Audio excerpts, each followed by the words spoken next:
आज हम मौर्य वंश के बारे में पढ़ेंगे। पहला नंबर चंद्रगुप्त मौर्य, शासनकाल 322 से 298 ईसा पूर्व।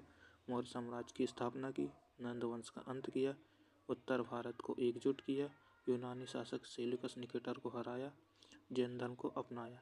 अंत में फिर उसके बाद आते बिंदुसार, शासनकाल रहा 298 से 273 ईसा पूर्व। मुख्य कार्य साम्राज्य का विस्तार दक्षिण भारत तक किया। शत्रु विनाशक के रूप में जाना जाता है। यूनानी शासकों से संबंध बढ़ाए।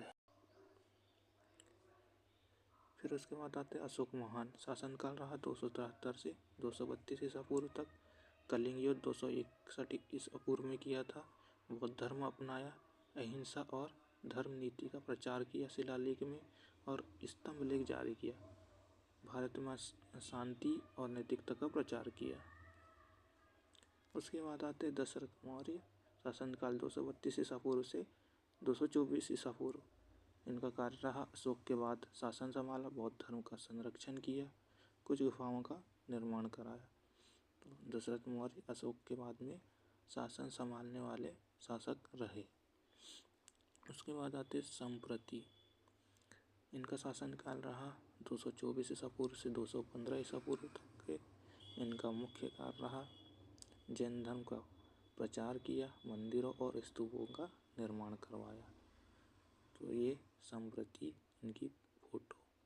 उसके बाद आती है सालिशुक, शासनकाल रहा 215 ईसा पूर्व से 202 ईसा पूर्व तक। इनके शासनकाल में शासन कमजोर हुआ। उसके बाद आता है देववर्मन, शासनकाल रहा 202 ईसा पूर्व से 195 ईसा पूर्व तक के। इनके शासन में भी वही रहा, साम्राज्य और कमजोर हुआ, प्रशासनिक नियंत्रण घटा। उसके बाद आता है शतधन्व, शासनकाल रहा 195 ईसा पूर्व से 187 ईसा पूर्व। मुख्य कार्य इनका कुछ नहीं रहा, पतन जारी रहा, केंद्रीय सत्ता कमजोर हुई। इसके बाद आते हैं वृद्धत्र, इनका शासनकाल 187 से 185 ईसा पूर्व रहा। अंतिम मौर्य शासक रहे। सेनापति पुष्यमित्र शुंग ने हरा दिया और इनकी हत्या कर दी। इनके शासन का अंत हो गया। तो इसके बाद निष्कर्ष, अपना मौर्य वंश की शुरुआत चंद्रगुप्त मौर्य ने की। अशोक महान सबसे महान शासक रहे। वृद्धत्र की हत्या के बाद में मौर्य वंश का अंत हो गया।